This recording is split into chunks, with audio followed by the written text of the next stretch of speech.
Hey, what's up?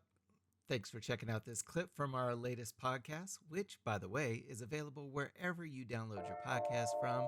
Brent and I went over the entire first round of the playoffs, and yeah, it was a blast, man. So check out this clip, rate, review, subscribe, all that good stuff. Enjoy. What's up, everybody? Mid-range game back again. This is Brent, and of course, we got Dean. Hey, what's up, everybody? What's up?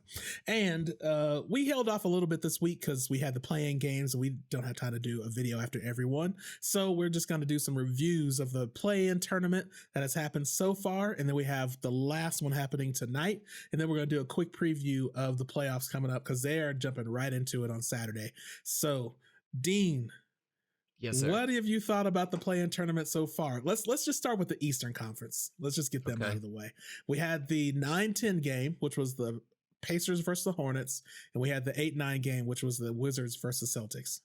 Yeah, give me a take. If the NBA was going to judge how the play-in tournament is going based off the Eastern Conference games, there would be no play-in tournament. It was a disaster. I mean, none of the games were fun to watch. They weren't competitive.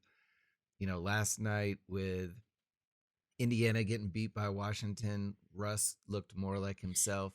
And it was kind of a waste of time. Luckily, the West has been entertaining, obviously, but the East, man, none of the games were fun. They just weren't.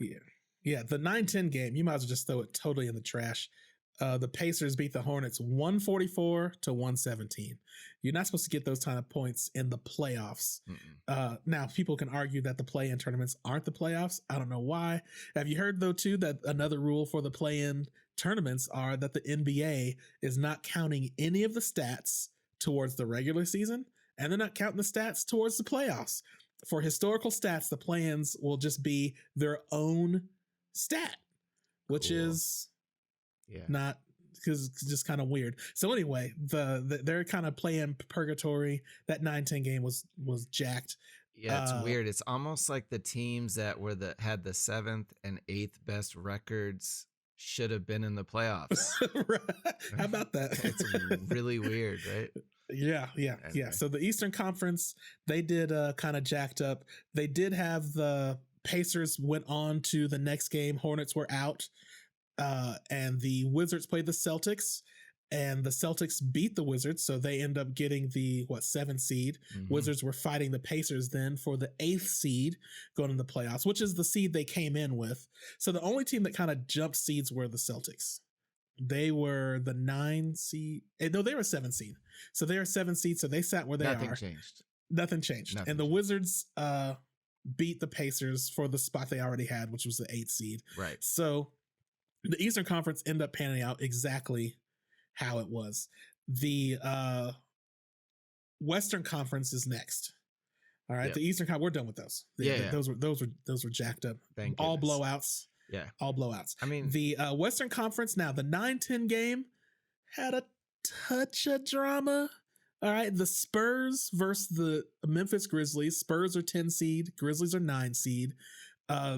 It ended up being not a blowout. The Spurs lost 100-96 to the Grizzlies. So it did go to, there's a slim chance that the Spurs could have taken that game.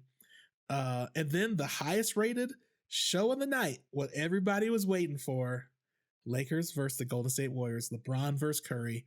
What do you think about that game? Or you talk about the Spurs team too. No, I don't want to talk about Spurs. Sorry. I mean, let's be real. I mean, you're 33-39. You shouldn't have been in the playoffs. I mean, if you can't tell, I'm anti the play-in tournament. I think there's 72 games. You know, normally there's 82. That's enough games to find out where you should be, if you belong or not. And shockingly, they don't belong. Weird, San Antonio. I mean, I like pop, but whatever. So, yeah, of course, the Lakers and Golden State are going to be entertaining. You have LeBron versus Steph, the history that's there. And, of course, it didn't disappoint, although the Lakers were very disappointing in the first half. First half was all Golden State. Yeah, and even Steph seemed like he was kind of taking it easy. I mean, he had a great shot to end the first half. Dennis Schroeder, just very quickly, is costing himself money, in my opinion. So far, I know it's one game, but when you turn down and you're talking about you think you're worth more and you should be running the show, and then you put up a dud like that, and Curry was cooking his butt, man. He was cooking him. And barbecue chicken, was Shaq was saying. you know who's happy that he didn't take that bag? Is if he walks, Alex Caruso's like, hey, man, I'm right here. Caruso had a great game. Caruso's, and he plays defense, man. But anyway, so second half, the Lakers are like, oh, yeah, we need to start playing. Yeah. So they pick it up. LeBron hits, depending on who you ask. If it's Skip Bayless, it's lucky. If it's anybody else with a brain, it was a really good shot, Oh, yeah. And he did what great players do, just like we wish Steph actually had caught the ball clean so he could have got a shot up. So, yeah, it was entertaining. But guess what? Chances are it's going to end exactly 7-8 again. So that's my thought. Yeah, there's a chance of that. Now, the drama, there was drama in that game because they had lead changes. The Golden State was all high-fiving. There's players that you barely even know their names that are making big plays in the game. Poole, Wiggins, Toscano, Wiggins had a good spot, and so that's it. It had the drama factor, right? And then of course we get to the fourth quarter. And they're kind of going back. Steph hits this, LeBron does that. Everybody's doing their thing. And then the foul. LeBron gets fouled by Draymond Green, and they had to test to see if it was a flagrant or not. And they both went up, and Draymond had his hands up. And it just turns out Draymond can't jump. I mean, that's literally what it boiled down LeBron to. was like the foot higher than him in the air. He didn't fall through with anything. He just can't jump very high. And LeBron gets poked in the eye. Now, it is always known that LeBron can sell a foul, What? and so I laugh at it, because LeBron, he gets hit in the face in the air and he falls down and he is on the ground. Like, I thought I was going to see some blood when he got up, or, I thought his ankle was hurt. Like, he was writhing on the ground. He was literally impaled. Like, like he went straight to his brain. I mean, the ref said, they're like, we got to see this replay. Did Draymond punch him? Like, what? Why is he on the ground like this? And then, now, to me, you can see at one point his eye is irritated. Like, he's rubbing it and everything. But LeBron, in LeBron fashion, now this is just the way I look at it, is he makes one of the greatest shots ever. But the problem is it's in a play-in game, so people don't care about it as much. But I mean, this was a crazy shot that he made. But at the end, they're like, oh, you made that shot and everything. And LeBron got to go, well, yeah, I made it, but I was seeing triple. I was seeing 3. And so I just shot at the rim in the middle. Yeah. And I'm like, dude, you just hit a great shot. Like, you ain't got to take it to like I shot at the middle. But that's the added drama to it. Steph is the one that has to try to guard him on that jump shot. It was a last second heave, and they end up winning by that 3-pointer that he did. And I just think LeBron falling all over the place and then saying he shot at the rim in the middle. That was a little extra. Joakim Noah said it best, man. He is Hollywood as hell.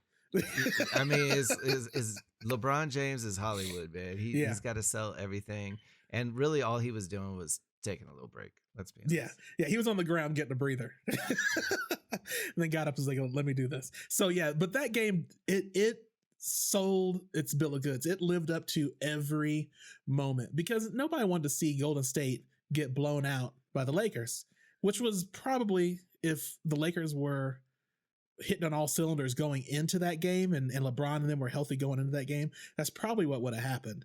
But the amount of minutes that the Lakers have played with like their core group this year has not been a lot. It was a tune-up game, and I'm done with the play-in, man. Like, they have to play Golden State and Memphis play tonight. Who you got? Do you think Memphis can pull the upset? I mean, honestly, if Memphis, to me, if all their players are playing up to potential, they have a little more chance, because Golden State does play a lot of like guys that are just like 2 steps from the G League.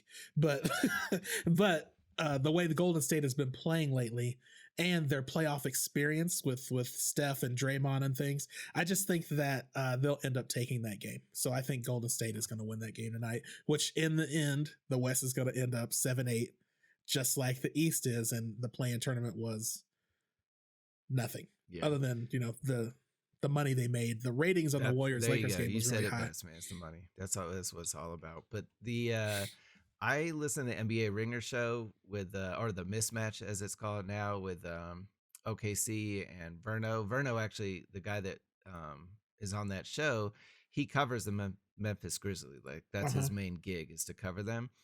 And he says it best. The Memphis Grizzlies have a lot of players that just don't suck. Right.